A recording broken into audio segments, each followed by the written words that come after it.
अस्सलाम वालेकुम everyone. Welcome to बिब्लियोथेरेपिस्ट। उम्मीद है आप सब बाखैरियत होंगे। आपके लिए पेशे खिदमत है संगम दिले से कश्ता अस कलम समारा राना एपिसोड 3। उसका घर बहुत कुशादा और फर्निश्ड था। वो अपना लहंगा उठाए उसके पीछे चल रही थी। हर चीज़ सलीके से सेट उसके ज़ौक़ का आली सबूत थी। वो उसकी सोच से ज़्यादा अमीर था। लॉन्च में जाकर वो उसकी जानिब मुड़कर रुक गया। उसके कदम भी बेसाख्ता रुके थे। जेबों में हाथ डालकर मरजान ने मिरहा की जानिब देखा। वो बिल्कुल भी घबराई हुई नहीं लग रही थी। उसे अजीब लगा। मुनीब के तमाशा करने के वक्त वो एक लफ्ज़ नहीं बोली थी। गाड़ी में भी उसने अपनी खामोशी की कोई वजाहत देने की कोशिश नहीं की थी। सफ़र बिल्कुल खामोशी से गुजरा था। न जाने क्यों इस बात पर उसे बार बार गुस्सा चढ़ रहा था। ये एक कॉन्ट्रैक्ट मैरिज है। मैं यहाँ 2 महीने तक रह सकती हूँ। इसके बाद हमारे रास्ते अलग होंगे। मैं अच्छे से जानती हूँ। दूसरी बात करें। वो उसकी बात काट कर बोली। वो एक लम्हे के लिए खामोश रह गया। वो वाला कमरा आपका है। उसमें आपका सारा सामान मौजूद है। उसके साथ वाला कमरा मेरा है। मेरे कमरे में जाने के अलावा आप घर के किसी भी कॉर्नर में जा सकती हैं। जो चाहें कर सकती हैं। बस मेरे कमरे और मेरी चीज़ों से दूर रहना है। आपके जितने भी रूल्स हैं उसको लिखकर फ़ाइल बना लें। मैं सुबह देख लूँगी। फ़िलहाल मैं सिर्फ आराम करना चाहती हूँ। इजाज़त है? वो कदरे बेसाई से बोली। थकन से उसका बुरा हाल था। वो लब भींच गया। उस लड़के ने तमाशा क्यों बनाया था? ना चाहते हुए भी वो ये सवाल पूछ बैठा। अपने कमरे की जानिब जाती मिरहा चौंकी। मुझे खुद नहीं पता। उसका अंदाज़ बिल्कुल सादा था। आप वहाँ पर खामोश क्यों रहीं? मेरा मतलब है आपने किसी को कोई वजाहत क्यों नहीं दी? उसके दोबारा सवाल पूछने पर मिरहा ने आबरू उचकाया। वहाँ मौजूद जो लोग मुझे अजीज़ थे वो मेरे किरदार के बारे में जानते हैं। बाकी किसी ऐरे गैरे को वजाहतें देने में मुझे बिल्कुल भी दिलचस्पी नहीं है।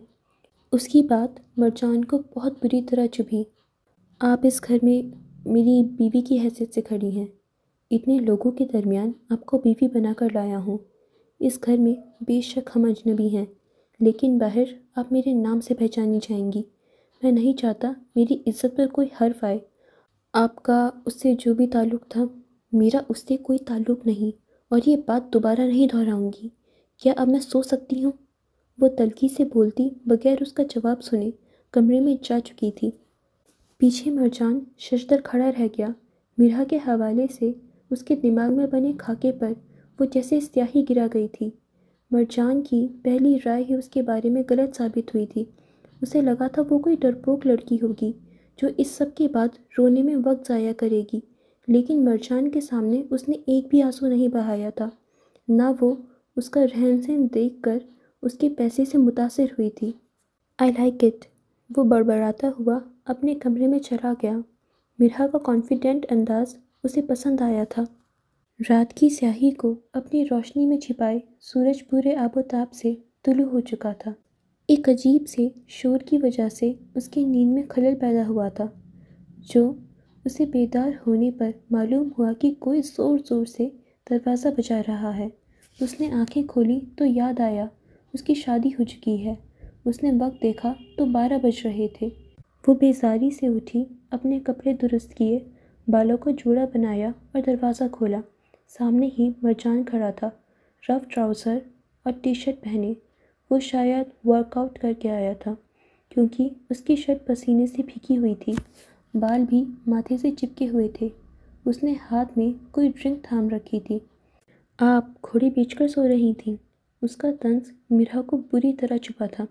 घोड़ी बेचकर सोऊं या बंदे बेचकर, आपका सरदर्द नहीं है? उसने तड़क से जवाब दिया। मेरे साथ आराम से बात करें। मैं इस अंदाज का आदी नहीं हूँ। वो सख्त लहजे में बोला। आप जिस तरह मेरे से बात करेंगे, जवाब में मैं भी उसी अंदाज में बात करूँगी।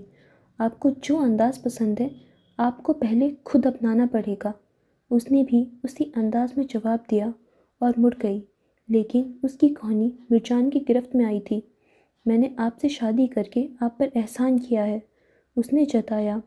कल मुनीब के तमाशे के बाद सिद्रा उसे सब बता चुकी थी।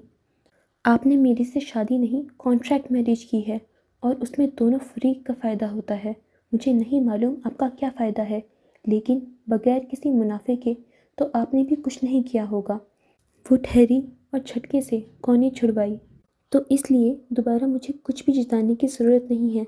अगर मुझे दबाने की कोशिश की तो मैं आपकी बहन को सब बता दूंगी। जितनी ज़लालत मैं ज़िंदगी में सह चुकी हूँ उसके आगे ये कुछ भी नहीं होगी। Mind it. वो चंद लम्हों के लिए वाकई ही लाजवाब हो गया। वो लड़की हरगिज़ भी दबने वाली नहीं। उस बात का अंदाज़ा तो उसे पहले ही हो गया था। थोड़ी देर पहले आप ही की कॉल आई थी, वो लोग बस पहुंचने वाले हैं, तैयार हो जाएं। वो उसकी तमाम बातें नज़रअंदाज करके बोला। क्यों आ रही हैं? वलीमा तो कल है। नाश्ता लेकर आ रहे हैं। उन लोगों को पता न चलने दीजिएगा कि आप अलग कमरे में रही हैं। वो कहता फ़ौरन अपने कमरे में चला गया। उसने भी दरवाज़ा बंद कर दिया था ताकि तैयार हो सके। वो लोग आ चुके थे जब वो कमरे से तैयार होकर निकली।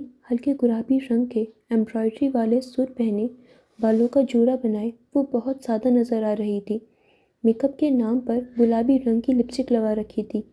सिद्रा ने डाइनिंग पर खाना भी लगा दिया था। ज़ावियर उसको और बच्चों को छोड़कर जा चुका था। उसे कोई ज़रूरी काम था। वो घंटे बाद उनको दोबारा ज्वाइन करने का इरादा रखता था। उसको आता देख सिद्रा खड़ी हुई और उससे गले मिली। वो उसे अपने पास ही बिठा चुकी थी। मरजान नाश्ता शुरू कर चुका था। अब वो पहले से यकसर मुख्तलिफ होलिये में था।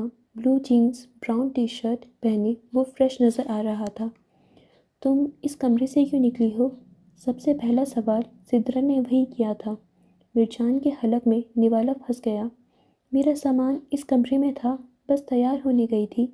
उसने मुस्कुराकर अपनी प्लेट में पराठा रखते हुए जवाब दिया। मिर्जान, वो पास कीजिएगा। बात के आखिर में वो उसे पुकार बैठी। श्योर। उसने अंडे की प्लेट उसके सामने की जिसे वो थाम गई। मैंने मिरा का सामान दूसरे रूम में रखवा दिया था ताकि बाद में वो अपने हिसाब से सेट कर लें। मरजान बोला ताकि सिद्रा मुतमईन हो जाए। कल की अरेंजमेंट्स फाइनल हैं? सिद्रा ने खुद ही टॉपिक बदल दिया। बहुत मुश्किल से अर्जेंटली मार की बुक करवाई है, एक दोस्त के रेफरेंस से।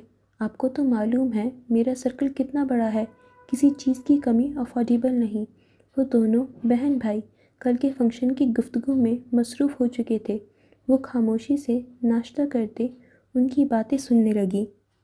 वलीमे का फंक्शन बहुत बड़े पैमाने पर किया गया था। मरजान खान का सर्कल वाकई बहुत वसी था।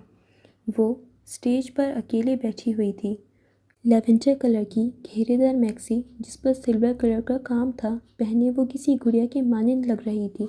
मौके की मुनासिबत से मेकअप किए बालों की फ्रंट से डबल ट्विस्ट कर रखी थी।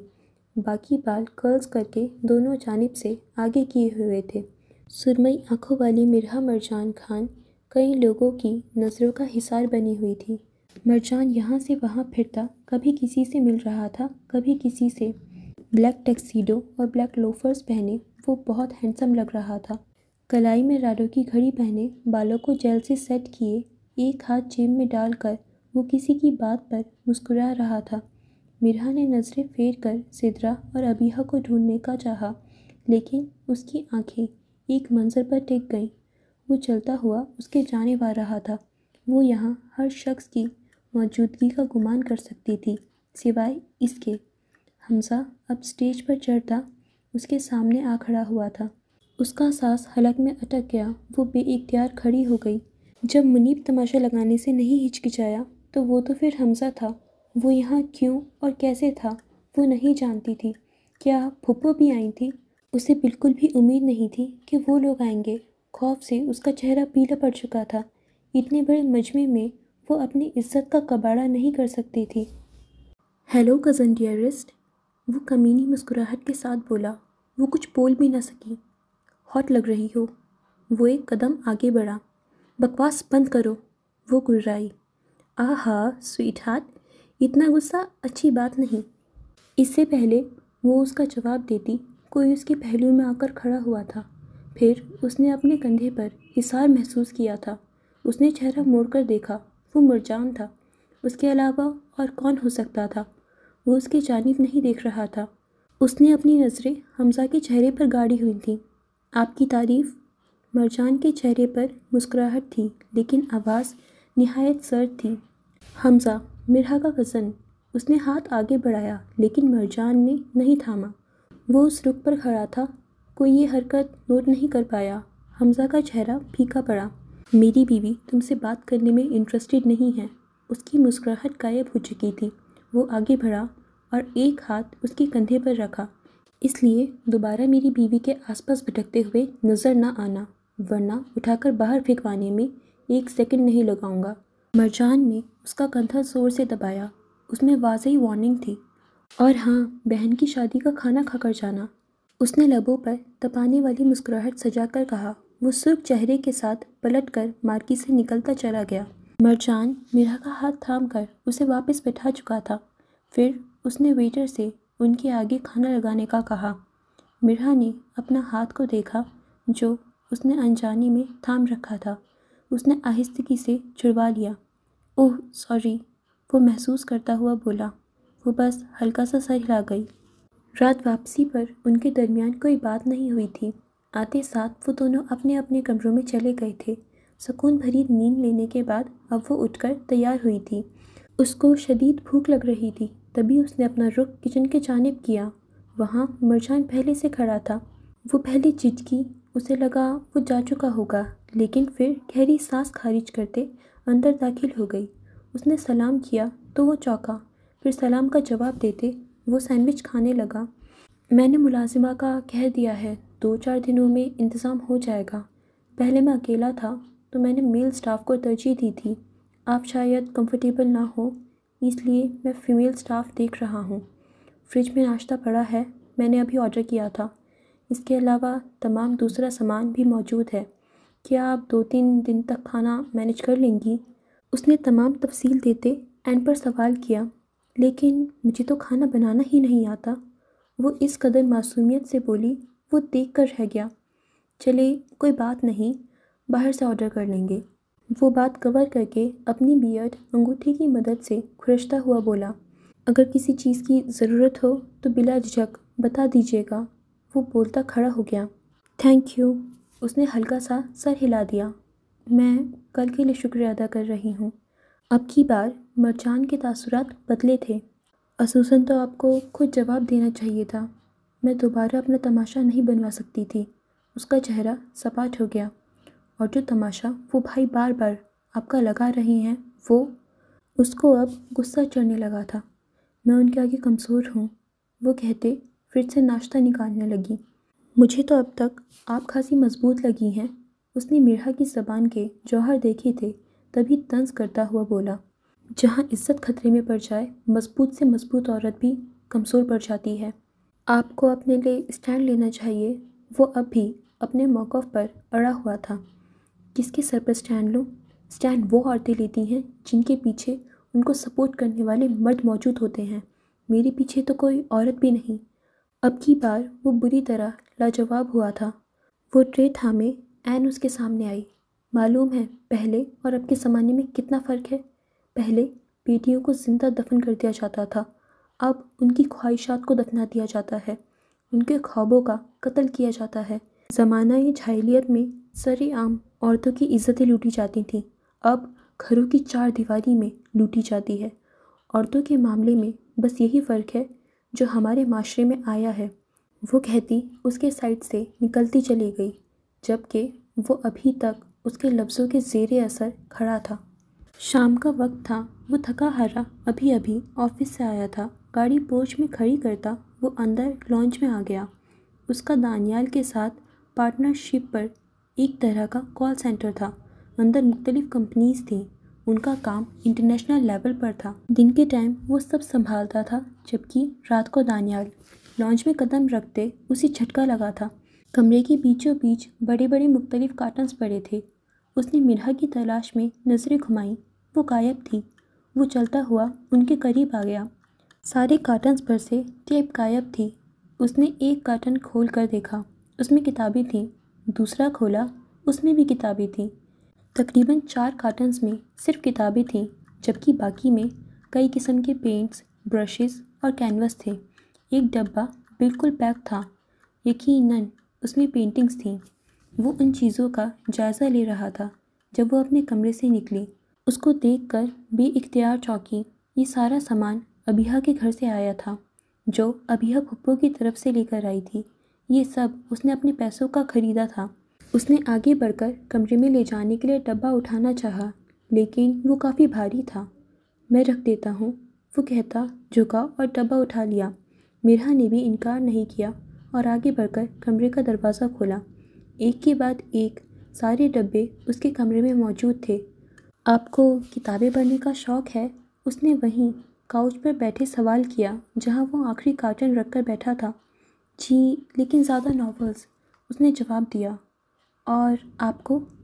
मैंने तो बस एक ही नावल पढ़ा हुआ है। वो टेक लगा गया। कौन सा? उसने फ़ौरन पूछा। आवाज़ में एक्साइटमेंट दर आई थी। नॉवेल्स के शौकीन लोगों का पसंदीदा मशगला अपने नॉवेल्स को डिस्कस करना होता है। दी प्रिजनर्स ऑफ सेंटा, उसने बर्जिस्ता जवाब दिया। एक लम्हे का तौक़ुफ़ हुआ, फिर उसकी हंसी निकल गई। हंस क्यों रही हैं? वो खामोखा शर्मिंदा होने लगा। नॉवल रीडर्स इसे नॉवल नहीं मानते। इनके लिए ये बस एक कोर्स की किताब है। लेकिन है तो ये एक नॉवल ही। क्या किया जा सकता है? वो कंधे उचका गई। मुझे एक ज़रूरी बात करनी थी। वो कोहनियाँ टांगों पर टिकाए आगे होकर बैठा। मिरहा उसके बिल्कुल सामने बेड पर बैठी हुई थी। हमने 2 महीने साथ गुजारने हैं। मैं नहीं चाहता हम एक दूसरे पर तंज करके या लड़ झगड़ कर रहें। हम दोस्त बनकर भी रह सकते हैं। एक वक्त गुजारना है, सुलह के साथ गुजर जाए। उसकी बात पर वो चंद लम्हे खामोश रही और वो उसके जवाब का मुंतज़िर। मैं लड़कों से दोस्ती नहीं करती। एक तवील खामोशी के बाद वो बोली भी तो क्या बोली। वो हंस पड़ा। कागज़ी ही सही, लेकिन शौहर तो हूँ। मेरे साथ दोस्ती जायज़ है। वो उसकी बात समझ नहीं पाई, लेकिन मुस्कुराकर नज़रअंदाज कर गई। आज मुसलसल चौथा दिन था उसे मिक्स सिग्नल्स देते हुए, या शायद वो ज़्यादा सोच रही थी। अब हम दोस्त हैं, हम एक दूसरे से अपनी बातें बगैर जज होने के खौफ के साथ कर सकते हैं। वो उठकर उसके सामने आया और हाथ उसके आगे बढ़ाया। उसने झिझकते हुए हाथ थामा और साथ ही वापस खींच लिया। वो कमरे से निकलने लगा, लेकिन एक लम्हे के लिए दरवाजे में रुका। आपने सुबह कहा था स्टैंड से वो औरतें ले सकती हैं जिनके पीछे सपोर्ट करने के लिए मर्द हो। अगर आइंदा के बाद उनमें से कोई भी आपके साथ बदतमीज़ी की कोशिश करे तो बस मुझे बताना है। मैं उनको उनके अंजाम तक पहुंचा कर आऊँगा। आखिर दोस्त इतना तो कर सकते हैं। वो कहता रुका नहीं, फ़ौरन निकल गया, लेकिन उसको बहुत कुछ सोचने पर मजबूर कर गया था। उन दोनों को साथ रहते 2 हफ्ते हो चुके थे। वो अपनी अपनी हदों में रहते एक दूसरे से मुखातिब होते थे। दोनों के दरमियान बेतकल्लुफ़ी की दीवार गिर चुकी थी। तमाम कामों के लिए मुलाजिमा का इंतज़ाम हो चुका था। बहुत ज़्यादा नहीं, लेकिन थोड़ी बहुत बातचीत हो जाती थी। वो कई दफ़ा सिद्रा के घर जा चुके थे। अबिहा से भी उसकी बात होती रहती थी। गहरी रात का वक्त था। मरजान अपने कमरे में सो रहा था, लेकिन वो बाहर गार्डन में वॉक करने के साथ मोबाइल यूज़ कर रही थी। वॉक से फारिग होने के बाद वो अंदर जाने लगी जब उसे अजीब सी आवाज़ आई थी, जैसे कोई दीवार टाँपने की कोशिश कर रहा था। खौफ के मारे उसकी टांगों से जान निकल गई। आवाज़ हलक में फंस गई। वो फ़ौरन से अंदर हुई और पोर्च के आगे दरवाज़ा लॉक किया।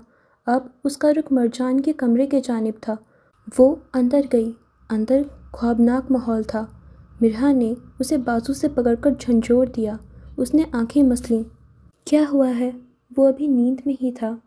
कोई घर में घुस रहा है, ये कहने की देर थी उसकी आंखों से जैसे नींद गायब हो गई। वो फ़ौरन खड़ा हो गया। Are you sure? इससे पहले वो कुछ बोलती, गार्डन में कूदने की आवाज़ें आई थीं। आवाज़ से साफ मालूम हो रहा था वो एक से ज़्यादा लोग हैं। उसने जल्दी से साइड दराज से गन निकाली, अपना फ़ोन मिरहा को थमाया। इतनी देर में घर का लाइट कनेक्शन बंद हो चुका था, लेकिन उन्होंने मोबाइल की टॉर्च ऑन नहीं की। मेरे साथ आएं। उसने उसका हाथ सख्ती से थामा और कमरे से बाहर निकल गया। लॉन्च की दूसरी जानिब छत की सीढ़ियाँ थीं। यहाँ से हिलना नहीं। उसने तनबीह की, लेकिन वो उसका हाथ सख्ती से थाम गई।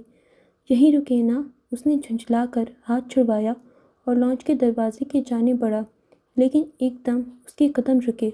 वो लोग अब उस दरवाजे के साथ छेड़छाड़ कर रहे थे। वो फौरन पलटा, उसका हाथ थामा और उसे बगैर आवाज़ पैदा किए सीढ़ियाँ चढ़ने की हिदायत करता ऊपर ले गया। एक जानिब छत का दरवाज़ा था, जबकि दूसरी जानिब स्टोर रूम का। उसका दरवाज़ा इस तरह का बना हुआ था कि वहाँ अंदाज़ा लगाना मुश्किल था यहाँ स्टोर रूम भी है। उसने अंदर जाकर फ़ौरन लॉक कर लिया। उसके घर के लॉक जदीद तरह के थे, कोई आसानी से तोड़ नहीं सकता था, लेकिन लॉन्च का दरवाज़ा शीशे का था, जबकि कमरों में भी खिड़कियों पर शीशे लगे हुए थे, जिसे तोड़कर अंदर दाखिल होना आसान था।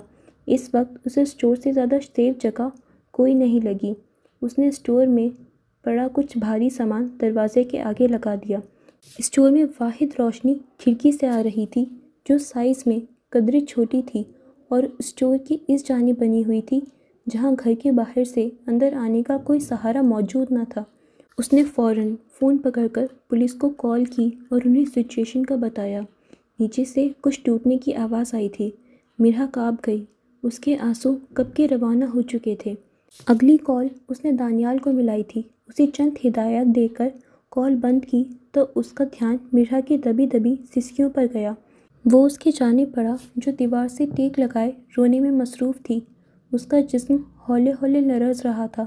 इधर देखें, उसने करीब जाकर उसको पुकारा, लेकिन जवाब निदारद।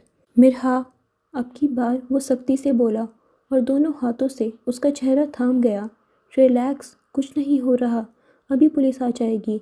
उसकी आवाज़ सरगोशी से ज़्यादा ना थी। उसने अंगूठे की मदद से उसके आंसू साफ किए। उसके चेहरे पर चांद की रोशनी डायरेक्ट पड़ रही थी। चांद की रोशनी में आंसू से भरी सुरमई आंखें उसका दिल ले डूबीं। जब उसका दिल डूब कर उभरा तो उसके जज्बात भी बदल गए। न जाने क्यों उसका दिल किया वो उस लड़की के तमाम दुख दर्द समेट ले। मरजान ने मिरहा की आंखों से नज़रें चुराईं। मिरहा, इधर देखो, मैं इधर ही हूँ। उसका जुमला मुकम्मल होते साथ ही भारी कदम सीढ़ियाँ चढ़ते महसूस हुए थे। वो बेसाख्ता रोते हुए उसकी गर्दन में चेहरा छुपा गई। वो वहीं थम गया। मिरहा बाहर मौजूद वजूद से डर रही थी और मरजान अंदर अपने मिरहा के इस कदर नज़दीक आने से। फिर उसका गन वाला हाथ उठा और उसकी कमर के गिर्द लिपट गया। दूसरा हाथ उसके सर पर आया और बाल सहलाने लगा। वो उसे अपने नर्म, मजबूत और महफूज हिसार में रिलैक्स करने की कोशिश कर रहा था। न जाने कितने पल उसी पोजीशन में गुजर गए जब उनको पुलिस के सायरन की आवाज़ आई थी और चंद लम्हों बाद कुछ गोलियां चलने की। वो कांप कर मज़ीद उसमें समा गई। मज़ीद 2-4 मिनट बाद लाइट ऑन हो गई। मरजान का फ़ोन रिंग होने लगा। आवाज़ और रोशनी पर मिरहा जैसे होश में आई। वो फ़ौरन पीछे हटी, लेकिन मरजान ने एक तरफ से उसे अपने साथ लगा रखा था। उसका चेहरा गुलाबी पड़ने लगा। अब ना जाने ये शर्मिंदगी की वजह से था या उसके करीब होने की वजह से। पुलिस ने उन लोगों को पकड़ लिया है। मैं इधर ही हूँ। अब पैनिक होने की ज़रूरत नहीं, ओके? उसने कहकर उसके बाल उसके चेहरे से हटाए और उसके चेहरे से नज़रें चुराता दरवाज़ा खोलने लगा। उसके बाद वो मिरहा को अपने हिसार में लिए नीचे आया था। पुलिस उन चारों को हथकड़ियाँ लगाए खड़ी थी। उनके नीचे आते ही उन्हें बाहर ले जाकर गाड़ी में बैठा दिया गया। दानियाल भी उधर मौजूद था। आपको FIR लिखवाने के लिए पुलिस स्टेशन आना पड़ेगा, एक पुलिस अफसर ने कहा तो उसने सर हिला दिया। दानियाल को उनके साथ भेज दिया। फ़िलहाल सबसे ज़रूरी काम मिरहा को सेफ जगह पर पहुंचाना था। मरजान उसे सिद्रा के घर ले गया था। रास्ते में कॉल पर उसने उसे सारी बात बता दी थी। उसको वहां छोड़कर वो स्टेशन चला गया। ओके फ्रेंड्स, आज के लिए बस इतना ही। बाकी पार्ट नेक्स्ट एपिसोड में। तब तक के लिए आप जल्दी से हमारे यूट्यूब चैनल को सब्सक्राइब कर लीजिए एंड हमारे इंस्टाग्राम पेज को फॉलो कर लीजिए। खुदा हाफिज़।